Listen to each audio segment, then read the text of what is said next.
This is the bandsaw here. A couple of things you want to check before you get started.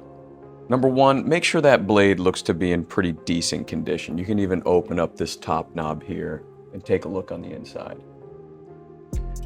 If it looks like there's any big blemishes or some sort of teeth missing or something along those lines, let your instructor know.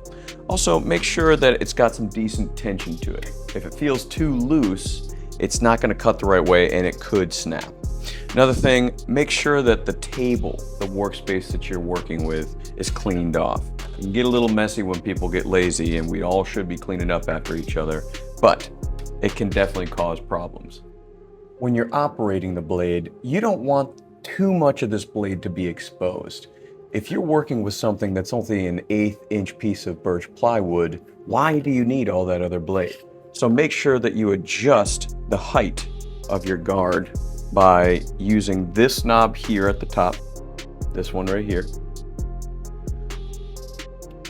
and pull that guard down as it's loosened until you and it can be a little hard, just have enough space underneath so there's clearance, but not so much that the blade becomes dangerous. This is definitely one of the more dangerous tools that we have here at Stafford High School. So a couple of things to keep in mind while you're using it. When you go to make a cut, you should never have your fingers get any closer than about 3 inches from that blade. And also, if you've got a small piece and you're trying to make an intricate cut, instead of getting your fingers closer, grab another piece of wood or some sort of push bar and just guide that piece of wood so that with this other push bar, so that you don't get any closer than that 3 inches. Now, usually if you wanted to make a straight cut, I'd probably tell you to try and laser cut it. But if you're not there yet and you're still in year one, this is probably going to be your best bet to get a straight cut other than a tool that we might use out in the rest of the shop by hand. Use what's called a fence here, and you can look at your guides right here along the bar and on the side of the table.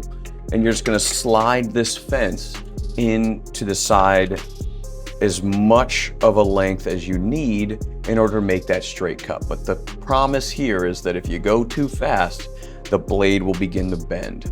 Bandsaws are typically used for kind of rounded or curved cuts that aren't too intense. And so in order to get a nice straight cut here, you're gonna have to slow way down. You never want to try and curve too hard while you're making a cut either. As you are moving the piece through, just go slow and don't try and bend the material. It will cut the wood. Nothing we have here that I would let you cut is going to hurt the blade as long as you're going slow enough. So slow and steady, make a guideline, maybe make a couple relief cuts, and this will do you well. So let's say you want to make a cut. I'm just going to pretend to make a straight line cut right through here, this piece.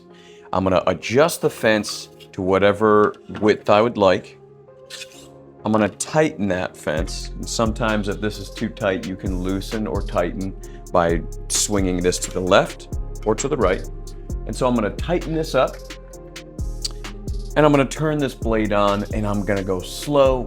And when I'm done, I'm not going to touch anything until the blade comes to a complete stop.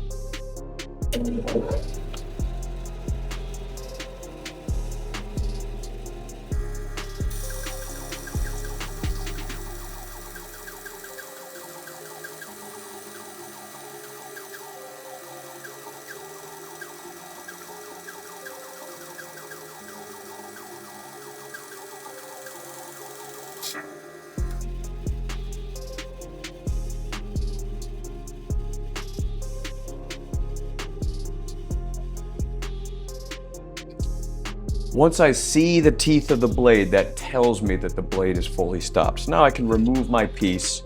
I can check my cut. Looks pretty straight, not bad. And now I know that I'm done. If there are any dust particles or wood scraps left over, make sure to clean them up and enjoy the saw. Remember, always, no horseplay, remain focused, don't distract anyone, And especially make sure to turn the saw off when you're done. I can't tell you how many times people have left this saw going after they're done cutting.